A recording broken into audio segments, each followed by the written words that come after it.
It's Sports by the Book at the South Point Studio. Here's Jeff Parles. Welcome in. It is Sports by the Book on a Sunday. On the Sunday. Be a while before we have one of these after today on a Sunday. Schedule be a little bit different starting next Wednesday. We'll tell you all about it tomorrow. I'm Jeff Parles. Alex White's alongside. Good morning. Good morning. Lou Finicaro fighting through it with us in a half hour, right? A half hour for Lou Finicaro. Maybe keeping him a little bit less than expected. It seems to be fighting through it this morning with hockey having 2 weeks left. Yes. UFC 300. Sean will be ready to go for that. He'll be ready. He'll be ready to donate some more money next Saturday. But it's national championship game on the women's side. We know the final on the men's side, and let's just go into the game today. Let's get right to it. Where Caitlin Clark and the Iowa Hawkeyes, coming off of their dramatic win against UConn, controversy and all, the highest-rated women's game by a significant margin in television history, the second-best basketball game in ESPN's history by viewers, which fully arrived at this point. And now you have, it's pretty funny, Alex, both tournaments mirroring each other here, where you end up with the best player in the country. Again, I'll have some arguments with Edie, but he's going to win Naismith back-to-back years. So that is, by that award, true. The best player, Clark, of course, in this circumstance on the women's side, against the best team, UConn on the men's side, South Carolina, going for an undefeated season here on the women's side. So this one is interesting, and it's a little bit different than what I thought would happen here. But maybe because we have time. This game, by the way, the start time is awful. The start time is in 3.5 hours. I don't know why this game is not later in the day, and they really could have jammed up even further in getting eyeballs on this thing. But here you are, open 6.5, up to 7. 159.5 open, did go down a half point and now went back up. Well, what are we thinking here? And now with Iowa, this is the best number to market, 7. It's 6.5 blanketed everywhere else. It's really tough, Jeff. And yesterday you compared this to football, to the Super Bowl, to the Chiefs, and to Patrick Mahomes a little bit here with Caitlin Clark. And I really think sports specific, it kind of makes sense here with Caitlin Clark. You're getting points with her, taking a chance at South Carolina again. Remember, they have one loss in their last 2 years. They're undefeated this year. Their one loss last year was to Iowa with that big upset in the Final Four here. So I think it's going to be a great game. I don't really have an edge on the side. I do lean South Carolina. They have the advantage in size. They also are very good defensively and offensively. They finished the year third in points and 3-point percentage. So they can definitely keep up with Iowa, but I think it's going to be a great game. No bet for me yet. Do you have are you leaning either way? This is a really interesting handicap because, as I've said on this show, I don't think Iowa's as good as they're made out to be. I think more than anything, it's just that they have an all-time player, which they do in Clark. They have reasonable pieces around her. Stolke, when she's on, is really good. Kate Martin, when they needed it on Friday night, gave them it. Gabby Marshall's a great defensive player. This is a different animal they're facing in this game. As good as LSU was, who they beat in the Elite Eight, as good as Connecticut was, who they beat in the Final Four, this team's better than all of them.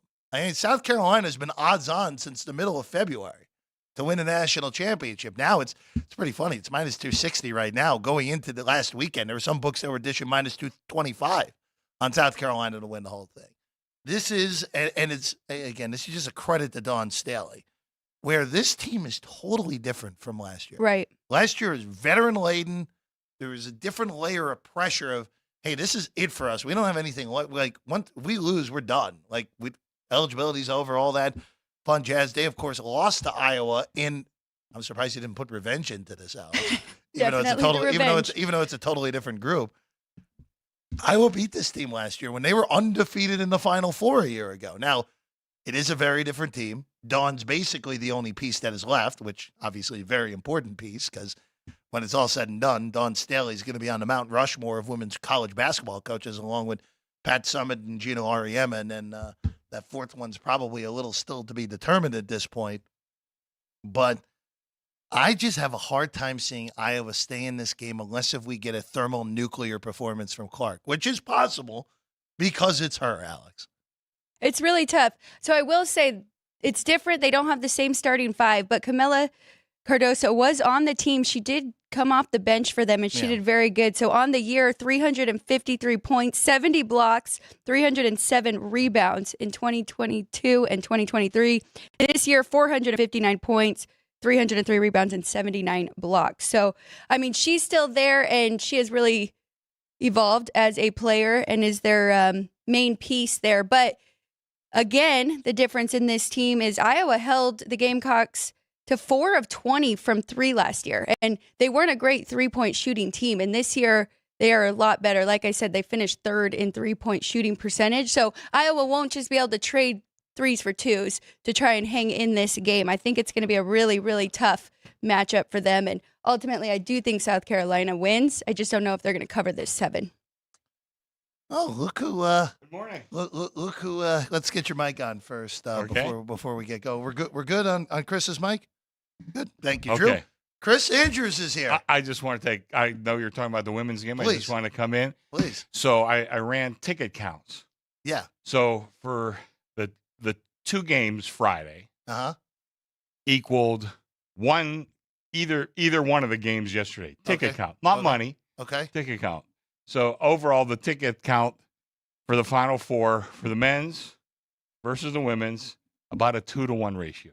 I would imagine that's the best that's ever been by a I wide was- margin. Yeah, It used to be like about 1,000-to-1, maybe Yeah. something like that. So 2-to-1. So I mean, the women's game has really. I mean, and I think it's fantastic. Gives us one more thing that people want to bet on, and anything that does that, I am 1,000,000% in favor of. And I think it's great. And listen, the competition's been really good. You know, Yes, I'm it looking forward to a has. really good game today. So I don't want to interrupt your Oh analysis. no, I think, no, please. well, I would yield to you guys as far as analysis goes, as far as picking winners or however you want to break down the games. But I just thought that was really interesting. When like I said, not money. Biggest bet we took Friday. I don't know if we took a 3-dime bet. We had a bunch of 2s. Okay. But so obviously not the money, but just the interest. And the room was full. And I took that picture as I was leaving on Friday, and they told me later on it was even more full. I mean, it was like an NFL Sunday. I would look at the Caitlin Clark draws. I mean, they just look at the television ratings where the first game was 7 million, which actually was good for 3rd all time, and then the Clark game did double it, which was the second. It was the second highest rated basketball game in the history of ESPN. That and it was the incredible. It just shows how far that the women's game is coming. B, just how big of a draw Clark is. Yeah, and I mean, guys are asking, is she the best female player ever? I don't think so. She's No. not. She's not. But She's the biggest draw, though. She's the biggest draw, and I guess she's in the conversation. But I don't want to pretend like I'm any expert in this stuff because I'm really not. I can't go back to Cheryl Swoops and Lisa Leslie and Diana Taurasi and all. I mean, there's a lot of great ones, and I think it's great that whatever button she's pressed to the public that has brought this around is fantastic, and I hope she keeps it up. Just because we asked Vinny this yesterday, of course, he said that Friday the late game handle was obviously insane on the UConn Iowa game. Yeah, I know you can't say exactly where you're at right now, but I would imagine we're on pace that this will be at least close to that, maybe even ahead of it when we're all said and done. I think it'll be ahead of it, and I think I told Vinny, and I didn't get a chance to listen to everything he said yesterday, but it was triple. Yeah, the previous record. So that's what he said that. Yeah, did he say that? Yeah. So I mean, it'll be. Oh God, listen. If it's equal, I'll be happy. But I think it'll be pretty close to that, if not more. Are you getting Iowa? Are people taking the money line if they're taking Iowa here with chance to win outright? So far, I'm high on the favorite on the money line. Okay. But so far. But Yeah. like I said, we got 3+ hours to go. I think the public will probably bet Iowa. But it's not like South Carolina is not a public team, as far as this goes, because there's plenty of people that know how good they've been really for the last couple years. Lost last year to this Iowa team. I'm sure some revenge motives involved. And, I'm looking forward to a great game. Right now, I don't have a dog in this fight. So, Before we let you go back to work, Yeah. men's final. Yeah. You opened 6. I did. 6.5 now. Yeah. Total's been just annihilated to the under, 149 to 145.5. Yeah. Again, we got the two best teams basically all year in Connecticut and Purdue. Yeah, the only team you could have thrown Houston in there in the mix, of course. but they've proven not to be as good. But these are the two best teams. I got a lot of money line play originally on the favorite. Now it's starting to come in a little bit on the dog. Again, I think it's going to be a great betting game. I'm looking forward to that tomorrow night. And I don't know. Really, I'm just I'm excited. I think it's great basketball, and I'm really looking forward to.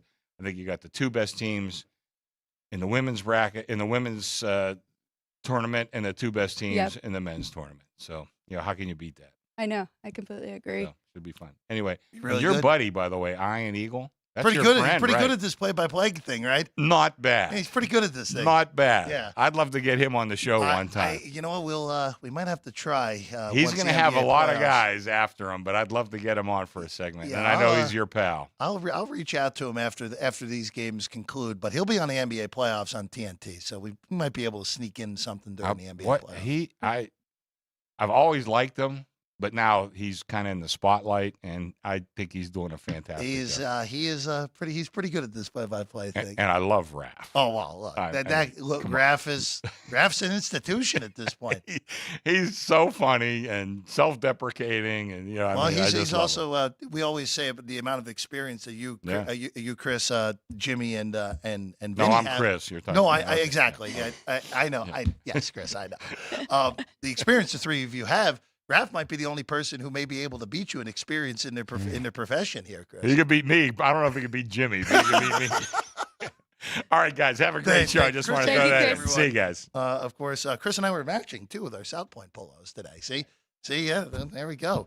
But it is pretty amazing, again, just going back to what Chris came in for originally. Just the women's handle is unbelievable in comparison to what it's been. And even just a few short years ago, Alex. I mean, before Clark came bursting onto the scene, I mean, you'd really only see NCAA tournament games put up here in town, and that was basically it. Now all the Clark regular season games are put up in most spots. Most of the Power Fives made it onto, especially the New Age books. It's pretty amazing what has transpired in the women's game, and again, I wonder. And I don't want to dump any cold water on anything because the growth is exponential. I don't know with Clark going to the WNBA how sustainable those TV numbers are, right? Or those eyeballs are sustainable.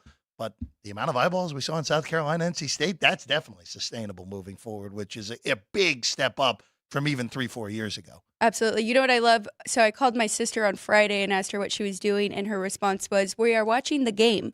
So the game was Iowa UConn women's basketball, which I love that. And then talking to her yesterday, she was like, "Where are you watching the game?" So that's come a long way, right? Because whenever it was the game, it's usually college basketball, men's championship, or a big NFL Sunday night game. But now it's a women's basketball tournament game. So love that.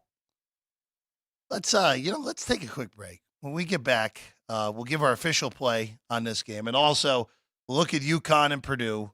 The early look. We'll have a full show to break it down tomorrow, but I have thoughts already on the men's side of things. When we get back, Sports by the Book, South Point Studio. From the South Point Studio, the perfect blend of sports. But I think the Niners are going to wear them down. Detroit Pistons lost their 36 games. Comedy. See over-under on that relationship lasting. I'm going to put mayo in the coffee. Yeah. I am beautiful. And a whole lot of Pittsburgh. In Pittsburgh. Pittsburgh. Yeah. Pittsburgh. Join Ryan McCormick. That's at least 2 picks outside of our own in the first round next year. Oreo. And host Frank Nicotero. I look at the clock, I go, ah! Ah! Watch Punchlines live at noon every weekday.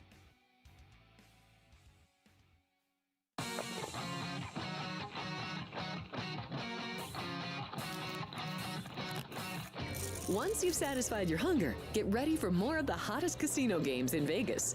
Our 24-hour, 30-table non-smoking poker room proudly hosts all the most popular poker games with a variety of betting limits. Visit the poker room for a schedule of daily tournaments. Whether you're going to hold 'em or fold 'em, the best place for poker is at South Point Casino. You'll notice that our craps tables are usually the loudest in the casino. If you've never played, join one of our free craps lessons to find out what makes this game so exciting. Check with the craps dealer for schedules and give it a roll. Bingo is also an exciting way to spend your time. We offer 7 sessions of bingo every day. Bingo! And each session includes a cash ball jackpot, 12 bingo games, a progressive double action game, and a $10,000 bonus coverall. Electronic units are available. If you haven't played bingo with us, give it a try today. Guests can also get in on the action at our one-of-a-kind race and sports books. 2 separate rooms designed to maximize your experience and comfort. Our sports book, with over 400 seats, puts you right in the middle of the action, 24 hours a day.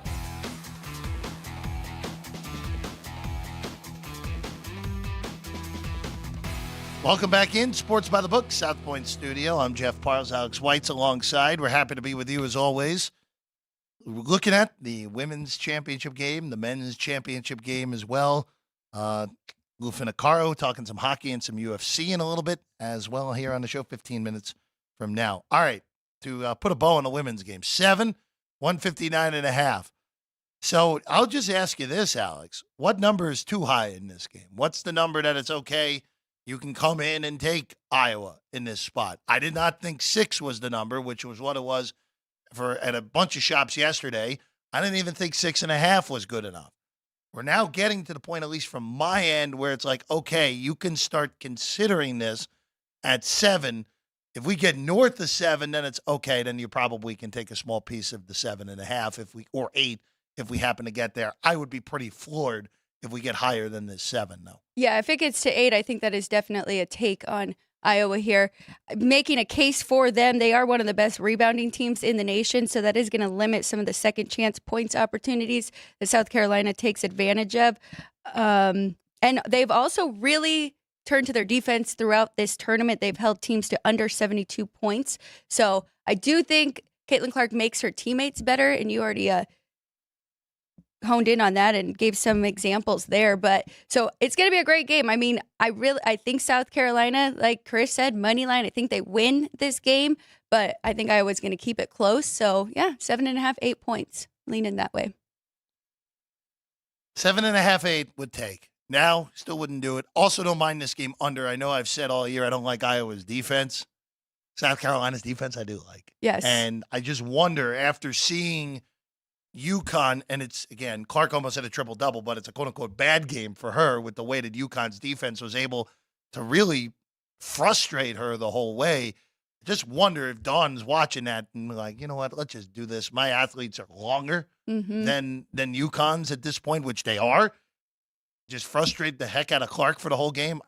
This could be one of those where South Carolina, remember last year, title game. Now, granted, I hate that it comes back to this again, but last year's title game, LSU and Iowa, was one just absolutely horrifically officiated.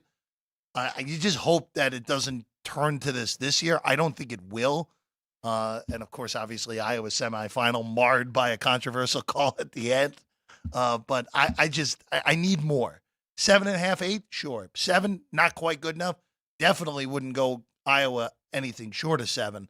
I would actually lean, if we somehow get back to 6, I think I'd come the other way on South Carolina at that point, Alex. I'm with you. I think this total is very high. I mean, we saw UConn and Alabama men's team not get here. Their game was 158. So with South Carolina's defense, Iowa's defense playing better in this tournament. I think they're going to focus there as well. So lean to the under for me as well. All right, back to the men's side here. Tomorrow night, Glendale. Again, Look, national semifinals, Purdue, I think, was pretty fortunate that NC State just couldn't take advantage on offense. Purdue went about 5.5 minutes without scoring in the middle of the second half. They win by 13. Edey had 20 and 12. Lance Jones was really, in all honesty, more so than Edey. Lance Jones was the key to the game for Purdue with 14 big points. I mean, Braden Smith at 3, turned it over 5 times. It was an ugly, ugly win for Purdue, but it's a win. They're in the national championship game for the first time since 1969 was the last time they were in the title game. UConn, of course, last time in the title game, 2023. Very long wait for them. Of course, going for back-to-back, looking to be the first one since 06-07 Florida to win 2 straight tournaments. You know, I will say, though, I want to go back to Purdue real quick, where I said to you yesterday, I thought that NC State, the way to make this a game was slow the tempo down and make Purdue uncomfortable in the half court. And Purdue turned the ball over 16 times. So if you're UConn, I think your plan's pretty clear here. Slow it down, pressure the guards, because I don't as good of a season as Braden Smith has had, I still don't trust him in pressure situations. I'm talking about pressure defense, not pressure. I don't trust him. And as we've seen, Klingon is the one guy in the country that can absolutely handle Edey one-on-one. So if you have a 6 out there, which there are some out there still, lay it. I know it's hard. UConn, it would be 12 straight covers after somehow getting there last night against Alabama. There'd be 12 straight tournament covers, all as the favorite if they were to win against a win and cover against Purdue on Monday night. I think they're going to do it. It just, in the end, ends up being a coronation for the team that, we were taken off the scent for a little bit, but the team that ended up being the best all year long ends up winning their second straight. I'm leaning the other way, definitely. You just were talking about NC State and what their game plan was and to grind it out, and that's what they've been doing throughout this whole stretch. They held Texas Tech to 67, Oakland 73. That one went to overtime. Marquette 58, Duke 64, and then Purdue had 63. So, they did struggle a little bit. It wasn't a pretty game here. But Purdue, on the other hand, they held NC State to 21 of 57. That's 37% from the field. And 5 of 19. That's 26% from three-point. They out-rebounded them 41 to 28. And that's exactly what Purdue does well. So does UConn. So that is going to be a very tough matchup there. You just mentioned it. Klingon is very good. Him and Zach Edey, it's going to be a great battle between the bigs there. But my whole thing is everybody's talking about Alabama and they're going to shoot a lot of threes, which they did. And I don't think they shot enough threes, actually, because they only went for 23. And they had other games this year where they shot more than that. Auburn, they had 30. UNC, what'd they have? 26. So I think they could have taken more attempts there and really stuck to that game plan. I think they had a little bit of success down low, and then they started to lean on that a little bit too much. Anyways, back to Purdue, second best three-point shooting team in the country. Alabama's about in the teens somewhere. So they are very good from there as well, and I think they can take advantage of that here. UConn has covered 11 straight tournament games.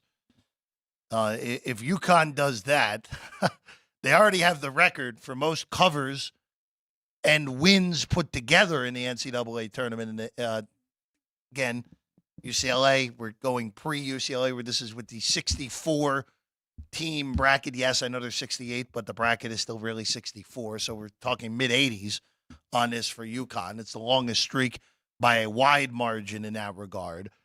But you are now, look, I think this is just one of those, Alex. I think you're just looking at an all-time team. And I've gotten on Purdue. I thought they were a little overvalued all year. I'm not the biggest of Edey fans, but you know what? They deserve the credit for doing what they've done. They, of course, last year lost to the 16 seed. They're now in a national championship game. It's just that you're playing the one team that matches up perfectly with them. Again, as long as the refs stay out of the way and don't put 2 fouls on Klingon right away against Edey, I think Edey's going to struggle to score in this game. And if Edey doesn't struggle to score in this game, A, maybe his pro prospects are a little bit better than I think they are. And B, then Purdue is alive. Of course they're alive. If Edey has his normal game, They're absolutely live. I don't think Edey's having his normal game, which then puts the pressure on the guards to do it. And maybe we get a good shooting game. I don't think we do. I think this UConn defense is just too good. Again, you're looking at just look at the whole piece for UConn here. They're number 1 on offense and number 4 on defense. I understand that, but I mean, you still got to give them a chance. They have such a good resume. I mean, they have beaten really good teams: Alabama, Illinois twice, Gonzaga twice, Arizona not even close, 92-84. So, I mean, this is a really good team, and I think everybody's still just so convinced that it's just Zach Edey out there playing against 5 other guys. But I mean, he has a good supporting cast now. Creighton took down UConn. They play similar drop coverage defense, so they can look at that and kind of see where to take advantage here. I mean, I understand what you're saying. 11 straight. It's very hard to go against. This is the biggest stage. It's one game. It's not best out of. So you gotta give this team a little bit more credit to have a shot at winning this. I mean, look, they're in a national championship game. It's the NCAA tournament. It's a one and done scenario. Anything can happen. And UConn can also win this game by 25, Alex. So they could. They very well could. But you know what? The other thing is these two, they definitely came from the toughest regions, because who Purdue had to beat to get here says a lot as well, because we all had Tennessee 3rd or 4th in the power rating. I mean, that is a really good team there. So I don't know. They give them credit with the Tennessee win for sure. When it's all said and done, with the way that this tournament broke down, Tennessee was probably the 3rd best team in this field. Agreed. And they ended up losing that game. But again, I'll actually go back to that game and use it to track Purdue here in this spot. By the end of that game, and this was on both sides, we talked about this after the fact, everyone in that game that wasn't Zach Edey or Dalton Connect was petrified to shoot the basketball. And that scares me if this is a close game down the stretch with Purdue. Because even with the thing with UConn, yesterday I know they won by 14. They were tested. That was a legitimate close game. Most of the game, they just pulled away at the end with Bama stopping, didn't make their shots in the second half. But that game was tied with 9 minutes to go. But what's crazy is they never let them take the lead. Never trailed in the second half. Never trailed in the second half. They'd catch up and then they'd go on a 6-point run. No, point run. So it's just so tough. I mean, again, it's like I said yesterday. By the way, shout out to Steiner's on Las Vegas Boulevard. A great hospitality yesterday. We were there for the games. You were there. I was there with my wife. Ann was there as well. It was Ann and Lisa. And Lisa as well. It was a lot of fun. It was a lot of fun. Big shout out to Steiner's. Go check out the game there on Monday for sure. But I love it. One of the best local spots for sure. There's 3 locations. Yep. We were the one on Las Vegas Boulevard, just in between here and the Las Vegas Strip. So right smack dab in the middle. But regardless, though, Alex, I think in the end here, I get the argument for taking the points. It's the 2 best teams in the country by most power ratings, and you're getting 6.5. That doesn't. And they have the best player. That doesn't happen very often. Oh, that's tough. It just doesn't happen very often. That the gap between 1 and 2 is this significant. But in the end, I think the gap is right. Again, we'll be two-way action. Two-way action. I haven't placed a bet yet. I have UConn 5 points better than Purdue. So it's a small difference. Small difference from what the number is. If this touches 7, which I think is closer to what the bookmakers have, right? Because open 5.5, open 6, open 6. Okay, so why not? If this touches 7, I know you'll be on Purdue. Yes. 6, I think, is good on UConn. There are some out there. I would lay that now before you don't have the opportunity to anymore. And then if you have any in-game opportunities, boy, yes, I would take them. Unless if the only thing we'll talk about in full tomorrow, but there are some intricacies here that could make it a little bit complicated to bet UConn in-game. Again, fouls will be the name of the game potentially. Yeah. If we get a game like was yesterday's, both yesterday's games where there were not a lot of fouls called, huge advantage UConn. If we get the foul fest, Purdue Purdue's not only live to cover this thing, they're live to win the whole thing. Speaking of in-game, shout out to your wife because she made two in-game bets, one on each game, and they both hit. And she even middled me in that first one. Yeah, she did. Yeah. It was pretty good. It was great. Pretty good. Let's see, the smarts went there, not here on my end. All right, we're going to take a quick break. When we get back, Lou Finicaro will join us. 2 weeks ago in the NHL, a gigantic card in UFC here in Vegas next week as well. Whatever else we stumble into with Lou. That's next. Sports by the Book, South Point Studio.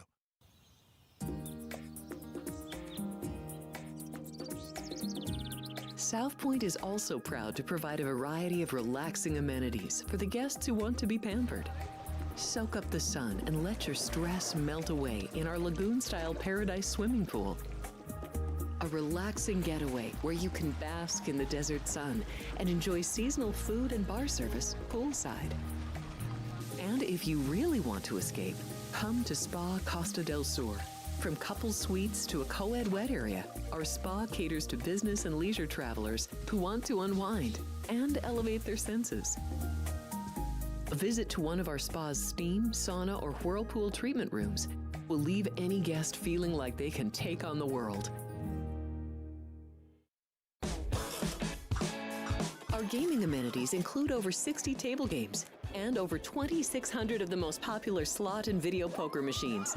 We have penny slots, including the popular Buffalo games, and real machines like Wheel of Fortune, Triple Sevens, and Megabucks. If you prefer video poker, try Deuces Wild, Double Double Bonus, or a variety of multi-denomination games. Or try your hand at one of the most popular casino table games in the world, Blackjack. Don't let the game intimidate you. Blackjack, also known as 21, is both easy and fun. And our dealers are always happy to assist. And the best part? Blackjack always pays 3 to 2. Next, check out the roulette tables. Roulette is one of the easiest casino games to learn, and so much fun to play. It's a favorite of both beginners and seasoned players. In addition to blackjack and roulette, our casino pit features over 60 popular table games like Baccarat, Pai Gow Poker, 3-Card Poker, Ultimate Texas Hold'em, and Mississippi Stud. So get out of your room and come join in the fun.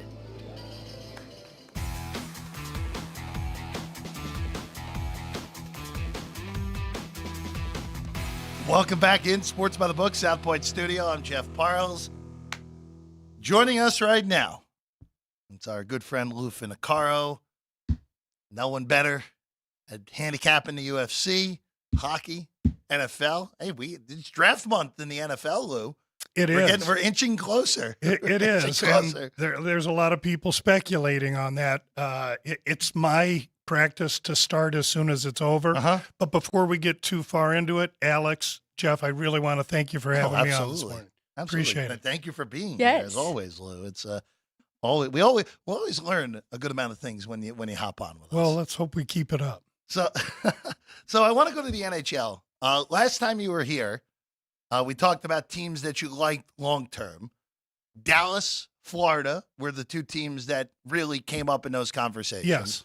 Dallas, since then, has arguably turned into the best team in the NHL, even though they lost their last time out. But still, right now, 3 points clear of Colorado in the Central, 3 points clear of Vancouver for home ice throughout the Western Conference playoffs. Florida is kind of hit it a little bit, but still in good shape. The host round one, and Boston would be the one who draws the wild card. So how are you feeling about those two teams right now with about 2 weeks to go before we get going in the playoffs? Well, I was high on Dallas then, and I'm higher on Dallas now. They've made defensive acquisitions. Ottinger is really starting to fine-tune his game to try and overcome his relative lack of success last year. I don't want to say he let his team down, but if he was here, he'd say that he didn't perform to his standard. So I think that I really like Dallas. The number then was 10. The number now is 7.5, depending where you're shopping. I'm still very high on Dallas. Florida in the East has experienced some issues, and while Ottinger has been manicured as far as how many games he's played this year, say like 52 or so, Bobrovsky's played well more. and Florida's relying on that. I prefer a little fresher goaltender, to be honest. They have been a little bit stale, and I think there's a team or two in the East that could surprise. And so maybe my focus has gone away from Florida because of the way they're playing and their price. They're the chalk. And maybe towards a team like Boston, who's getting, I think, somewhat disrespected. And one team I did mention back then was if the Islanders could get in. Right now, per Stathletics, the Islanders have a 68% chance of getting in. They've lost 15 overtime games this year. Those are 3-on-3. They're simply not equipped to play that kind of hockey, but they sure are equipped to play 5-on-5. If those overtime games were 5-on-5, Jeff, I don't think they lose 15 of them. And so the Islanders, a team 100-1 right now, 50-1 to win the division. Those are juicy numbers, and anyone looking for a real long shot, I would encourage them to consider the Islanders. I like that. So would you like that long shot better, or would you consider like the first series that they have, taking that plus money? Yeah, of course. I think prudence says if you really want to cash the ticket, you maybe take them step by step. And if you do that, you probably get a little better than 100-1 because they'll be long. Plus, with the menu offerings that are available now throughout the country, you can wait. If they lose the first game, now you get them at plus a game and a half, plus 2 games and a half. There's a lot of ways to manipulate yourself into value with long shot teams. That's a great question. Right now, the Islanders, again, we've talked about this yesterday a little bit, Alex, where the race in the Eastern Conference is a mess at the bottom right now. The Islanders, you said it, 15 overtime losses, but right now, those singular points they got in those losses is keeping them afloat even right now in the 3 seed in that metro. Right now, the Pittsburgh Penguins own the 8 seed in the Eastern Conference, which is pretty amazing, Lou, for a team that sold at the deadline. Yep. And here they are right now because of the collapse by the Philadelphia Flyers, sitting in the 8 slot right now with 5 games to go. Yeah, Wings 37.9% chance of making the postseason. Pens 37.3%. So between the Isles, the Wings, and the Pens, there's a lot of hockey left to be played. And the Caps will have something to be saying about that as well. So those are great games. And this is the time of year where we will see, despite the fact it being regular season and me being so critical of that brand of hockey, we're seeing passion and we're seeing playoff style play. Let's go to the Western Conference. Is there any long shots that, I know you're very high on the Stars, and I'm with you. I think Dallas is very good and the best in that conference. Edmonton's really starting to show all their talent as well and pull through in those games. But any long shots that you would look at here in the Western? Yeah, in the Western, a few weeks ago when I was here, I mentioned the Kings, another team that's lost a lot of overtime games. But really, anyone watching the last 3 weeks have seen Nashville just get white hot and make a race. And their number currently 40-1. And I think that if you're looking for something and you really want to go long, I would say Nashville, because they're playing the kind of hockey right now that is playoff style. And when they get to the playoffs, and it looks like they will, they'll have been playing playoff style hockey for a couple weeks. And so that fervorous nature will already be instilled. I like it. They're definitely one of the hottest teams right now. No question. Yeah, the Western Conference playoffs are pretty much, we know the 8, barring some real craziness down the stretch. St. Louis is 7 points behind both Vegas and Nashville. So we know the 8. Just a matter of the seeding. And I will ask you this, because look at the way that the playoffs are structured now, which I would love to see them go back to the just regular 1 through 8 in both conferences. The pods, you get some good stuff, but do we really need Colorado and Dallas playing each other in the conference semifinals as opposed to the conference finals when they're probably the 2 best teams? I mean, you got to be an actuary to understand how the playoffs work anymore. But while I can find some level of criticism, it is challenging for Colorado and Dallas. Yeah, absolutely. A team like the Knights might benefit from it.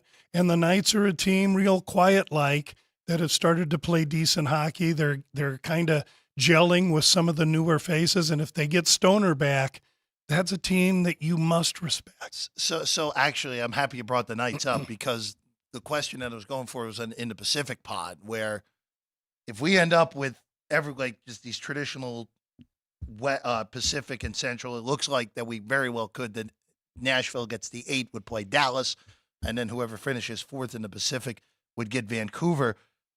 We've talked about Edmonton. We've talked about Edmonton a lot when you've been on. Just the team that is made for the regular season, but has not had the playoff success. It kind of feels like if it's Vegas, who has had their number in the postseason in the past, and the Kings, a team that you like, that seems like the team to go after because they'll be a big favorite in round 1, regardless of who they draw, just because of how they're power rated in the books. As well, those 2 offensive juggernaut players they have, that netminder Skinner has played 56 hockey games. That's getting to me to be the point where how much rest and how fresh can he be? Is he getting overused? And so Edmonton, a team like Toronto in the East, those are teams that I don't have as much confidence in only because they don't put strong blue lines in front of a goaltender. They're more offensive in nature. That's a great point. It'll be very interesting to see with Vancouver. We saw how good they were mid-season. Demko gets hurt, but I think there's a possibility of him coming back for the playoffs. But how do you go about a team like that and a goalie like that just getting thrown back into the playoffs? Yeah, I think he'll be up for the task. Okay. I think the team will be needing him, of course. The issue I have with Vancouver was that they weren't there last year, and so I limit them in potential, and this may be my own flaw, because they weren't there and didn't have the experience last year. I limit them to maybe a series or 2 of competition before I have to look at teams that were there last year that experienced the pain of losing. Makes sense.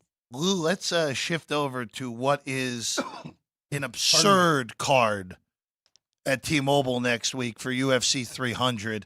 Obviously, a monumental occasion for UFC, making it to 300 now. I mean, some of these fights that are in the undercard would be, on some of these cards, would be the co-main. I mean, that's just how good some of these fights are.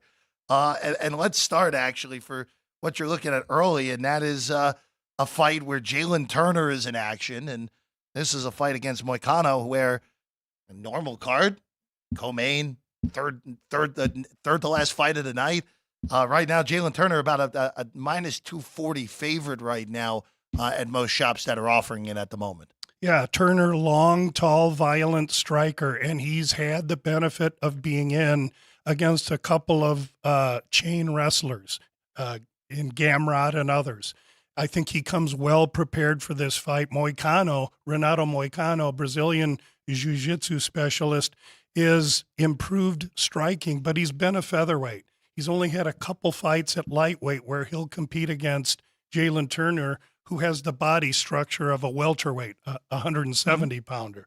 How he makes 155 is really amazing. But he's violent, he's long, he's going to be the taller, longer striker in this matchup. Moicano's going to have to get him to the ground. I don't think he's going to have much success doing it. And while it's somewhat challenging to find underdogs on this card, Turner's one favorite that I think is underpriced at current minus 240. Let's look at one of the women's fights, the bantamweight. We got Holly, the preacher's daughter, going up against Kayla Harrison. Age difference here, but you could also look at that as an experience thing, right? We've got Holly that's pushing 42 now, and Kayla a little bit younger, 33. How do you go about handicapping this one? Yes, age is really important in the UFC. Once you get 7 years or more younger than your opponent, your win percentages go up 60%, 65%. So just looking at the numbers, that's one thing to consider. That said, Kayla Harrison's last fight, she had to cut and get to 150. She hasn't made 135. And if you read, there's doctors that are worried about what that can do to try and cut that much weight to get down there, even if she does it judiciously and with matriculation. The fluids in the brain is one thing. The second thing, physically, will be her ability to move and be quick enough to deal with Holly Holm, who is a kickboxer by nature, has plenty of experience in 135, which is where this fight will be, and 145. I think Holm feels she's getting disrespected by the current price of plus 380 or 400, Wow. 375, I'll say. And I think she's getting a little disrespected. And I look for the weigh-ins to be critical there, but I lean to Holly Holm to have a chip on her shoulder and display quickness in a 3-round fight that could be very challenging to a compromised fighter in Harrison. These fights, again, Lou, whenever we have you in, and it's a card where I recognize most of the names. Yeah. You know it's a big time card. I want to go to where did this fight go? Let's go to the main card and then we'll work our way back. Sure. Because Sarukian and Oliveira is just a massive one in the lightweight. Right now, Sarukian is about a $2 favorite right now in most spots. That's correct. Sarukian, in his debut, fought Makhachev, the current champ, to a really tight decision. He's a chain wrestler, and wrestling's a dynamic base for the UFC. He's mean, he's a bully, but he's undersized, and he gets Oliveira, who has experience. He's taller, longer, and is an ex-champion. Oliveira's last fight was against Makhachev, and he laid a big egg. So he's either on the bounce or, as many might predict, he doesn't like to get bullied, and that's the intrigue of this fight. Will Sarukian, the smaller man, be able to bully Oliveira? And I think that in a fight card that I'm challenged to find live dogs in, I think Oliveira is a very live dog. He surely is the more deft, precise striker. He'll have advantage on the feet, and he surely has BJJ advantage. The issue is that kryptonite to BJJ is wrestling, and that's what Sarukian provides. And so I look at this to be a much closer fight than the line is indicating, Jeff. Going to the main event here. I don't want to butcher Alex's last name. How do you say it? Pereira. Okay, so it's interesting when you're talking about Holly and their fight weight class. I was looking, and he fought at 185 for a long time. Now this light heavyweight since 2023. Then we have Hill on the other side. He's close to second ranked, right? Yes. Right behind Alex here. So who are you looking at in this one? And Hill's the champion that had to take time off for an injury. That injury was an Achilles injury, and as long ago as end of February, he wasn't prepared for a fight, and he wasn't preparing for a fight. So this is relatively short notice. The UFC called, he answered, and so he comes back off an Achilles injury to take on a guy in Pereira who is a world-class kickboxing champion. And yes, he did make 185, Alex, but everyone questions how he did it because he's a monster at 205. And so he'll have the more well-rounded fight arsenal in that he's been training with Glover Teixeira for years, and he'll have some grappling that he may even use in this one. But as I look at this fight, it's going to be a leg kick attack from Pereira to go right after the legs of Hill. And in this case, the reason I lean to Pereira is because Hill's coming off that injury and in relative short time. Yeah, that injury takes a long time to rehab and everything. It's an Achilles. I mean, and you got a guy that's going to be thumping on your calves. He's going to go right after it. There's no love lost in the fight game.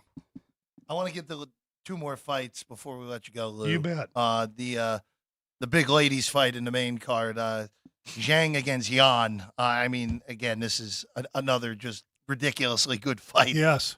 It just really just shows how good this card is. Zhang is minus 440, which is a pretty significant line here, Lou.